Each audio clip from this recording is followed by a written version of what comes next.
Guys, അങ്ങനെ എന്നത്തെ പോലെ നമ്മൾ പോസ്റ്റിംഗ് കഴിഞ്ഞ് വന്ന് കിടന്നു ഉറങ്ങി എഴുന്നേറ്റപ്പോഴേക്കും നമുക്കൊരു പൊതി വന്നിട്ടുണ്ട് നാട്ടിൽ നിന്നാണ്. അങ്ങനെ നമുക്ക് നാട്ടിൽ നിന്നൊരു പൊതി വന്നിട്ടുണ്ട്. എന്റെ റൂംമേറ്റ്, അതായത് എന്റെ ഫ്രണ്ടിന്റെ വീട്ടിൽ നിന്ന് കൊടുത്തു വിട്ടതാണ്. അത് കുറച്ച് സാധനങ്ങൾ ഉണ്ടായിരുന്നു, അത് പിന്നെ കാണിച്ചു തരാം. ആ കൂട്ടത്തിലുണ്ടായിരുന്നതാണ് ഈ ഒരു കുഞ്ഞുപൊതി. ഈ കുഞ്ഞുപൊതിയിൽ എന്താന്ന് വെച്ചാൽ വാഴക്കപ്പം ആയിരുന്നു, അല്ലെങ്കിൽ ഏത്തക്കാപ്പം, അല്ലെങ്കിൽ എന്താപ്പഴം. ഞങ്ങൾ കൊല്ലക്കാർക്ക് ഇത് ഏത്തക്കാപ്പമാണ്. നമുക്ക് ഇഷ്ടമുള്ള പേര് വിളിക്കാം. അങ്ങനെ നമ്മുടെ ഏത്തക്കാപ്പം എടുത്തിട്ട് നമ്മൾ കഴിക്കാൻ പോവാണ്. ഒറ്റയ്ക്ക് കഴിക്കാൻ തോന്നില്ല.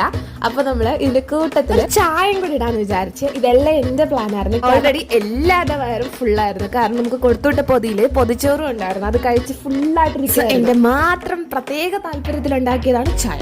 സോ ഞാൻ തന്നെയാണ് ഇട്ടതും.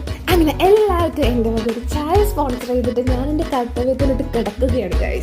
കിടക്കുകയാണ്. അതിൽ നമ്മുടെ ചുട ചായയും തണുത്ത വഴക്കപ്പാണ്. എന്നാലും നല്ല സെറ്റ് സാധനമായിരുന്നു. അങ്ങനെ നമ്മളത് കഴിക്കാൻ പോവാണ്. എന്റെ പോലെ എത്ര നാളായെന്ന് അറിയാവോ. ഒത്തിരി സന്തോഷം. Okay, bye guys.